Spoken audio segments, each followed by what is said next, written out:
Okay, so we got a '05 Cummins in here, 5.9, and we're doing some exhaust work to it. Now, this is one of those AFE power aftermarket, supposed to be the hot shit. Got some provisions here for some different types of temperature sensors and stuff like that. So this one, I actually put this on for the guy a couple years ago, and we had some problems with the bolts coming loose.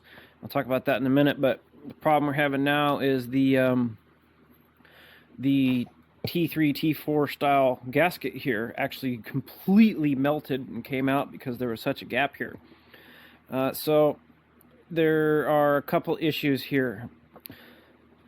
The manifold itself bolts right on, and it's a pretty good fit, but the problem is it comes with these studs here, and you can see these are a little bit longer than what the factory style are. This is from the Dorman, the one we're going to throw on here because we got to get this thing moving, but this is approximately the size of the factory Cummins studs. And so if we can compare this here, you can see that's a little bit longer. Now, the problem is if we take this style and stick it in here, the turbo flange is about 700 thousandths or so. We'll just say 3/4 of an inch, and it gives you that much thread to put your turbo on, which is not too bad. These are the studs that this come with, and you can see. Let's see if we can see if I can do this with one hand. Yeah. This shoulder here, if you don't get this absolutely jammed all the way in there, just comes shy of the flange thickness. So, ooh, oh, that's my mighty vac. So what happens here is a couple things. The bolt, or the nut, when you tighten the nut down, it doesn't quite get tight enough because it comes up onto this radius here, and I won't allow it to get tight enough. Also, the other problem is that this area here is so much thicker than on a normal, normal OEM style. That what happens is when you put the studs in there, they don't quite seat all the way because they're too long, and also it makes it to where the nut actually hits the side. And so you have to come in here and grind this down to make it fit. And so the other problem is that when you put the gasket in there and squish it all down, it's not tight enough. But if you use the old studs,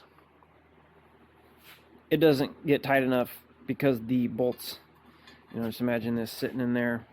You get that much thread on this side, but on this side, so you can see the problem there is that there's barely enough thread to even hold the turbo. So that's one problem. The other problem is that this is the second one of these I've seen do this.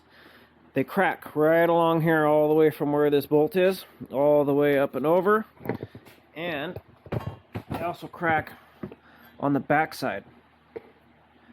This one's actually all the way through. Now at first I was thinking probably clean this up, drill this out, grind it all the way down and weld it, but this guy pulls a heavy trailer pretty frequently, and I didn't want to have to deal with pulling this off and welding it. So you can see it's actually putting out quite a bit there.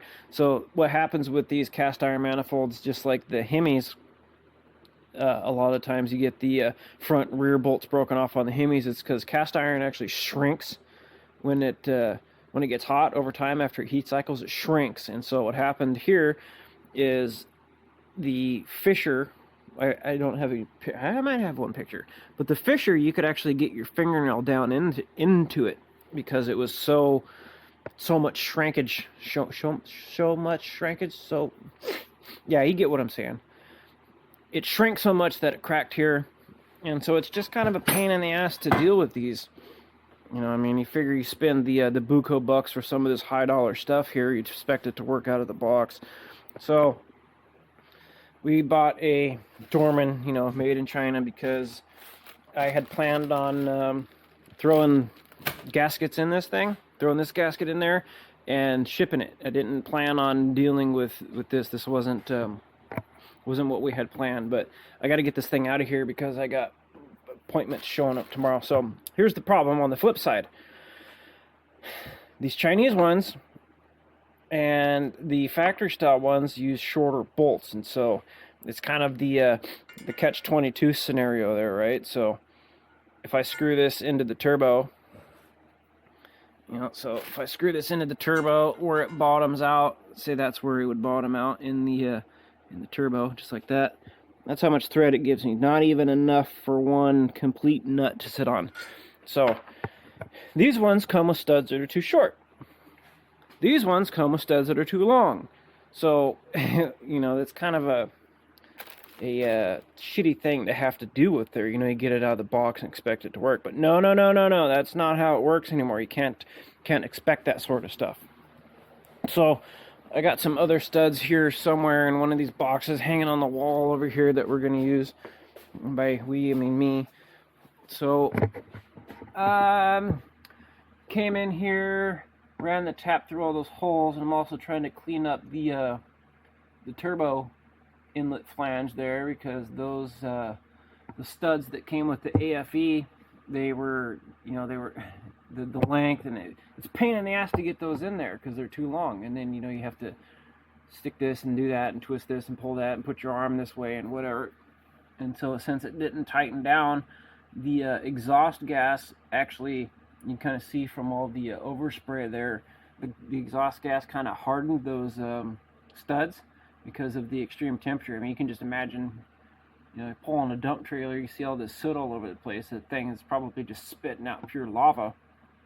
So all the bolts came out, which is amazing. If this was a Ford, every single one of them would have broken off. So they come with these collars on them.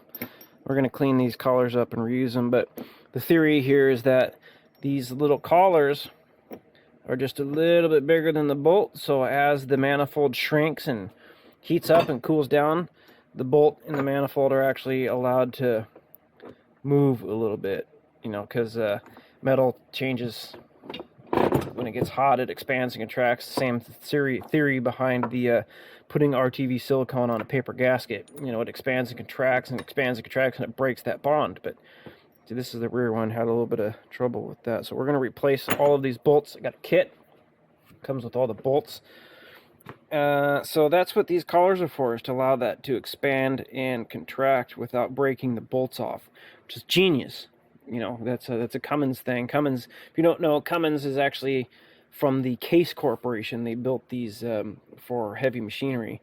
And if you look on the flip side, like the Fords, the Internationals, they would have used, something like this on there, and it would have broken off immediately upon touching it or breathing on it, or, even looking in its direction, it would have just snapped off.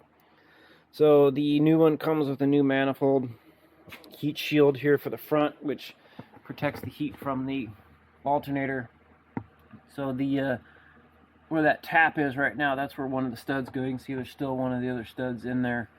And so what we're going to do is I'm going to get some studs that are in between the length of the two that I got here. I can suck this tranny dry so I can pull the pan off. We're putting a filter in it too also.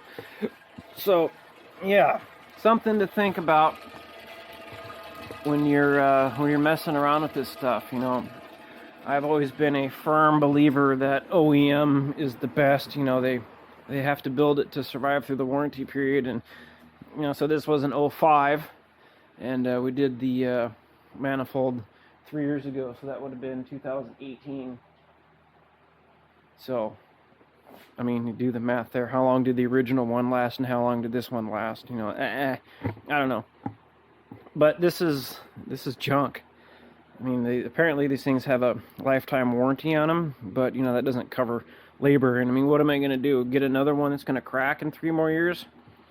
I mean, I don't know. I don't know what the plan for this is here, but kind of just wanted to talk about this because you might be one of those people who's like, yeah, I'm going to go buy that and throw it on, but this is the problem you're going to run into, and you're not really going to notice this until you get it all the way together and you start tightening the bolts down, underneath, with the wrench from behind, doing it this way, and then the thing won't tighten down, and then you got to pull it all the way out, and then you got to figure it out, and then you're going to be mad because you had to do it twice or maybe even 3 times, because it's how the stuff works. They do this research and development, they build these things, and then they test one of them, they're like, yeah, fuck it, send it, it's fine, they'll figure it out. I mean, this is the type of stuff you expect from these low price Chinese ones, I mean, little bit of attention on their side would have, figured out that this is not going to work. But, I don't have time to wait 3 weeks for AFE to send me another one. So we're going to throw this one on, and he's going to have to deal with this maybe when this one breaks in 3 years, and we'll put this one back on. I don't know.